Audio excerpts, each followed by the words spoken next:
এই মুহূর্তে যে মানুষটা পাশে বসে আছে সেই মানুষটা সবসময় কাজের মধ্যেই থাকে। ধারাবাহিকটা সবে শেষ হয়েছে, কিন্তু তা বলে যে সে ছুটি নিয়ে নিয়েছে এমন কোনো ব্যাপার নেই। আজকে চোর সিনেমার ডাবিং এ রয়েছে, তাই তো? মানে ছুটি একদমই নেওয়া হয়নি তাহলে বলছো, একদম আবার কাজে ফেরা। ছুটি মানে আমি দুদিন কৃষ্ণনগরে গিয়ে কীর্তন শুনে এসেছি। তারপর থেকে আবার কাজ। হ্যাঁ।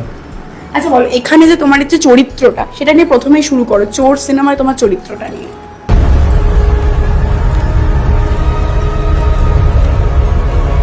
চরিত্রটা চোরেরই চরিত্র। ওকে। তার দৃষ্টিভঙ্গি দিয়ে তাকে কেন চোর বলা হচ্ছে, আর 4 তারিখের আগে আমাদের পরিস্থিতি কি ছিল সেটাকেই তুলে ধরা হয়েছে ছবিতে। ছবিটা খুব প্রাসঙ্গিক। তোমার কি এই ছবিটা করার পেছনে, যেটা তুমি বললে যে খুব প্রাসঙ্গিক ঘটনার পরিপ্রেক্ষিতে ছবিটা করা, সেটার জন্য কি হ্যাঁ বলা, নাকি আরো কিছু কিছু কারণ? একদমই তাই।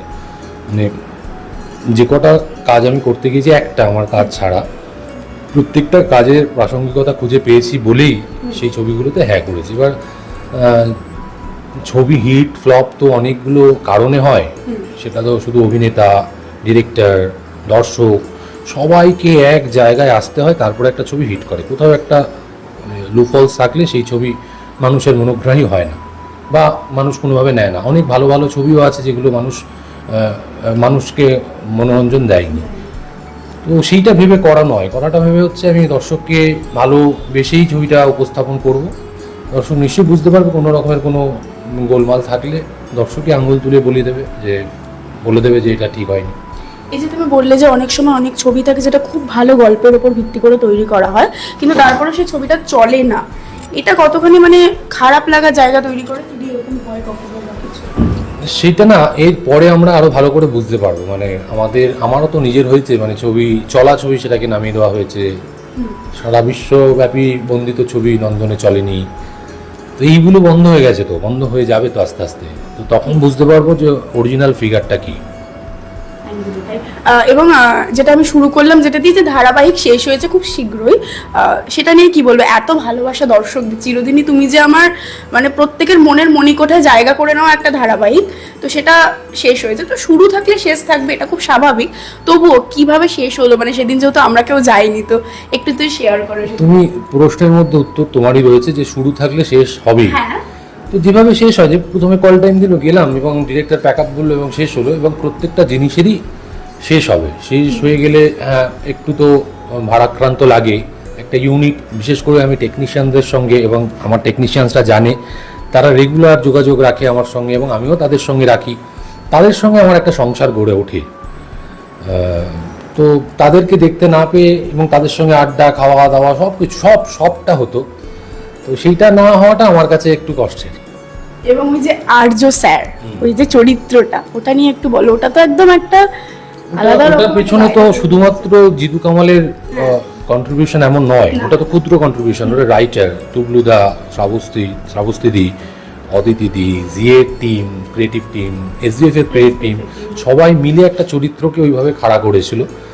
এবং সেই চরিত্রটা আস্তে আস্তে অমলিন হয়ে যাবে, কারণ সিরিয়াল শেষ, আস্তে আস্তে অমলিন হবেই। 1 মাস হোক, 2 মাস হোক, 3 মাস হোক। কিন্তু আমার ভালো লেগেছে যে দর্শকের ভালো লেগেছে এইটা জেনে, এবং দর্শক এই চরিত্রটাকে মিস করবে, কিছুদিন হলেও মিস করবে, এইটা ভেবে ভালো লাগে।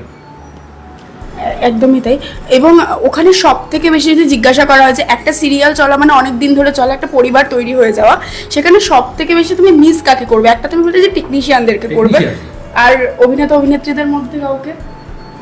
আমার অভিনেতা অভিনেত্রীদের সঙ্গে ওই রকম সখ্য গড়ে ওঠে না। কেন ওঠে না সেটা না, মানে আগে হতো একটা সময়, কিন্তু ব্যথা পেতে পেতে পেতে পেতে এখন আর গড়ে ওঠে না। মানে আমি নিজের মেকআপ রুমে থাকি, আমার প্রোডাকশন হাউস বলুক, যে আমি নিজের রুমে থাকি, ওখান থেকে কাজে যাই, আবার নিজের রুমে আসি। এইটাকে আমি নিজেও লিখেও ছিলাম সোশ্যাল মিডিয়াতে। এইটাকে যদি কেউ দম্ভ বলে, ঠিক আছে, আমি দাম্ভিক, কিন্তু আমি অসৎ নই, এবং আমি কারোর সঙ্গে দুর্ব্যবহার করতে যাই না। প্রতিবাদ করি, নিশ্চয়ই প্রতিবাদ করি অন্যায় হলে, দুর্ব্যবহার করার দুঃসাহস আমার নেই।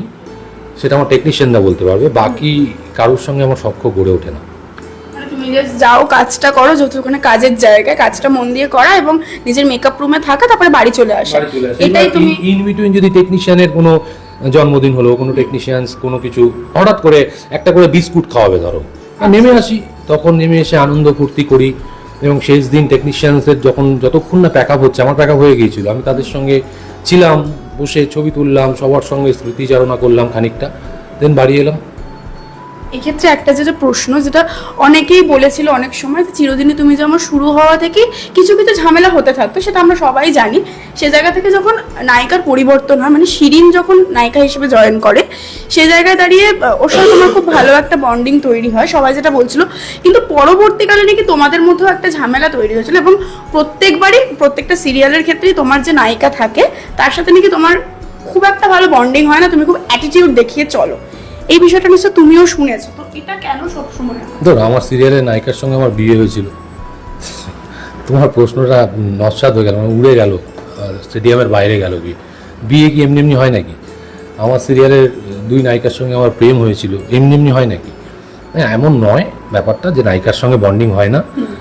প্রচুর জিনিস তো রটে, ছবির নায়িকার সঙ্গে তো অনেক কিছু রটেও ছিল।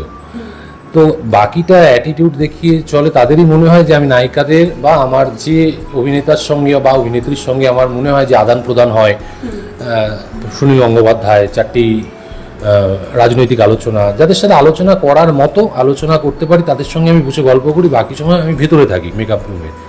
সেইটা হয়তো অন্য অভিনেতা অভিনেত্রীদের কাছে মনে হতেই পারে যে কি করে এই গন্ডগোলটা পাকানো যেতে পারে বা ওর সঙ্গে কথা না বলানো যেতে পারে। এইটা মেগা সিরিয়ালই হয়, এটা ছবির ক্ষেত্রে খুব একটা হয় না, কম দিনের স্কেডিউল থাকে বলে। আর আমার সঙ্গে ইভেন যে অভিনেত্রী চেঞ্জ হয়েছিল তার সঙ্গেও যে ঝগড়া হয়েছিল এমন নয়, মানে আমার যে তার প্রতিও অনীহা যে তার সঙ্গে কোনোদিন কাজ করব না এমনটা নয়। কোনো অভিনেতা অভিনেত্রীর সঙ্গেই আমার ওরকম কোনো ট্যাবু নেই যে আমি কাজ করব না, নিশ্চয়ই কাজ করব। বাট শিরিনের সঙ্গে তো নেই, ও তো সবে এলো ইন্ডাস্ট্রিতে, ওর সঙ্গে মানে ওর উপর চাপ প্রচুর হয়েছিল একটা চরিত্রকে ওইভাবে নিজের মধ্যে ধারণ করা, তার মধ্যে এই ধরনের নেগেটিভ পাবলিসিটি, তো ওর মধ্যে চাপ হয়েছিল, সেটা ও উতরে কাজ করেছে, ওর জন্য ওকে আমি সাধুবাদ জানাই। আর আমি তো হ্যাবিচুয়েটেড, ডোন্ট ভ্যারি। হ্যাঁ, এবং ও একটা সাক্ষাৎকারে বলেছিল যে একসঙ্গে থাকতে গেলে ছোটখাটো মনোমালিন্য হতেই পারে, তবে সেটা কোনো বড় আকার ধারণ করেনি। এই কথাটা শিরিন একটা ইন্টারভিউতে বলেছিল। না না, ও বইও নতুন বলে যে তোমরা এই কথাটা ওকে ধরেছো, ব্যাপার নয়, কিছুই নয়। মানে কি হবে, একটা জায়গায় কাজ করতে যাই, কাজ করে আমাকে মাইনে দেয়, বাড়ি চলে আসে। একদমই তাই। এইবার যেটা আমার প্রশ্ন, যে তুমি একটা লাইভে বলেছো যে প্রাক্তন হলে যে বন্ধু হওয়া যায় না, এটা কিন্তু কখনোই নয়। প্রাক্তনের সাথেও বন্ধুত্ব রাখা যায় এবং রাতে দাঁড়িয়ে কুলফিও খাওয়া যায়, তো সেটা তুমি প্রমাণ করে দিয়েছো। 2 বছর পর তোমার প্রথম লাইভ নবনীতাদির সাথে। বলো, এই যে বুম নিয়ে আর কোনোদিন আমাকে জিজ্ঞেস করবে না এই প্রশ্নটা যে তোমার সম্বন্ধে দুশ্চরিত্র, তোমার সম্বন্ধে বউয়ের সঙ্গে অপমানজনক সম্পর্ক ছিল, তোমার হিরোইনের সঙ্গে সম্পর্ক, এই বুম নিয়ে তোমাদের কেউ আসবে না। তাহলে তো প্রমাণিত যে আমার সঙ্গে আমার প্রাক্তনের সম্পর্ক খুবই সুস্থ রয়েছে এবং স্বাভাবিক রয়েছে। এটা কেন অন্যভাবে দেখা হয় আর কি? সবার সাথেই সুস্থ স্বাভাবিক সম্পর্ক থাকুক না, অন্যায় হলে বিরুদ্ধাচরণ করুন, যদি বুকের পাটা থাকে দাঁড়ান, তা না হলে দাঁড়াবেন না। অন্যের ক্ষতি করার চেষ্টা যেন কেউ না করে। এই যে ওর সঙ্গে কুলপি হওয়ার, এর আগে তো একটা ক্ষতি করার চেষ্টা করেছিল কোনো পলিটিক্যাল নেত্রী। আমি যদিও ওনাকে পলিটিক্যাল নেত্রী মনে করি না, মানে পলিটিক্যাল ভালো ভালো চটকদারি কথা বললেই পলিটিক্যাল হওয়া যায় না। পলিটিক্যাল হতে গেলে নীতি রাজা হতে হয়, তাহলেই রাজনীতি করা যায়। তো ওনার কোনো নীতি নেই। তো সেই জায়গা থেকে উনি যেটা বলেছে সেটা ওনার ব্যক্তিগত ব্যাপার, এবং তুমি তোমার জায়গা থেকে ঠিক আছো, সেটা তুমি প্রমাণ করে দিয়েছো সেই লাইফটাতে এসে যে সবকিছু ঠিকই ছিল, যেটা মানুষ বলেছে সেটা ভুল বলেছে। তো এখনো পাবলিক আছে, হ্যাঁ, আর কোনো প্রশ্ন থাকতে পারে? একদমই নেই। তো শেষ করব, তার আগে একটা প্রশ্ন, যে প্রশ্নটা করার ইচ্ছা আমার ছিল, কিন্তু একটা সাপোর্ট আমি আরেকটা জায়গা থেকে পেয়েছি। সেটা কে আমাকে সাপোর্টটা দিয়েছে সেটা তুমি দেখাবোই, যে প্রেম কি করা হচ্ছে। কে সাপোর্ট দিয়েছে সেটা তুমি দেখাবো, ক্যামেরাটা একটু ক্যামেরা পার্সনকে বলবো একটু ঘুরিয়ে দেখাও সুদীপাদির দেখে, যে এই মানুষটা আমাকে সাপোর্ট দিল, যে তুই জিজ্ঞাসা কর প্রশ্নটা যে প্রেম কি জিতুদা করছে কিনা। তো এবার বলো তুমি। উত্তর উনি দেবেন না, উনি কি করে জানবে তুমি প্রেম করছো কিনা? তুমি যদি না বলো, আমাকেই তো সরাসরি প্রশ্ন করতে পারতো। এটা নিয়েই তো আমার ফোরামের সাথে গন্ডগোল, যে আমাকেই তো সরাসরি ফোন করতে পারতো। আমাকে তো কেউ ফোন করেনি, সবাই মিডিয়াকে বলেছে, সোশ্যাল মিডিয়া লিখেছে, দেন আমি প্রত্যুত্তর দিয়েছি। তো আমাকে সরাসরি উনি জিজ্ঞেস করলে আমি বলবো। তোমার তো প্রশ্ন নয়, তুমি তো বললে। না, আমার প্রশ্ন ছিল, তো আমার একটু ভয় লাগছিল জিজ্ঞাসা করতে। মানে আমাকে ভয় পাওয়ার কি আছে? যাই হোক, এনিওয়ে আমি হলে নিশ্চয়ই জানাবো। এই মুহূর্তে কারোর প্রেমে পড়োনি বলছি? না, আমি শিব ছাড়া কারোর প্রেমে পড়িনি, পড়ার জায়গাও নেই এখন। আর ভালোবাসা এখন শুধু কাজের প্রতি। শেষ করব, চোর আসছে সামনেই, তো চোর নিয়ে কি বলবে দর্শকদের উদ্দেশ্যে? চোর নিয়ে নতুন করে দর্শকদের কিছু বলার জায়গা নেই। আমার যারা দর্শক, আমি অলমাইটি বলি সবসময়, ভগবান বলি, এই কারণেই আমাকে মুখের সামনে বুম ধরার যে বসে কথা বলার অধিকার ওনারাই দিয়েছেন। মানে আজ থেকে 15 বছর, 16 বছর, 20 বছর যদি আগে যাই, আমি স্বপ্নতেও ভাবিনি, এবং ওনারা এই জায়গাটা দিয়েছেন বলে আমি ওনাদের কাছে কৃপাধন্য। তাই ওনাদের কাছে আমি আর কোনো রিকোয়েস্ট করে মানে বাড়াতে চাই না। ওনারা প্রচুর দিয়েছেন, বাকিটা ওনারাই বুঝে নেবেন চোর সিনেমা নিয়ে কী করা উচিত এবং কী করা উচিত নয়। কেউ মন চুরি করেনি এখনো? না, কেউ এখনো মন চুরি করেনি। না, শিব যতক্ষণ আমার কাছে রয়েছে ততক্ষণ মন চুরি করার অবকাশ নেই। আমি তাকে নিয়ে সারাদিন যাপন করি, তাকে নিয়ে শয়নে স্বপনে আমার একমাত্রই আমার বন্ধু শিব।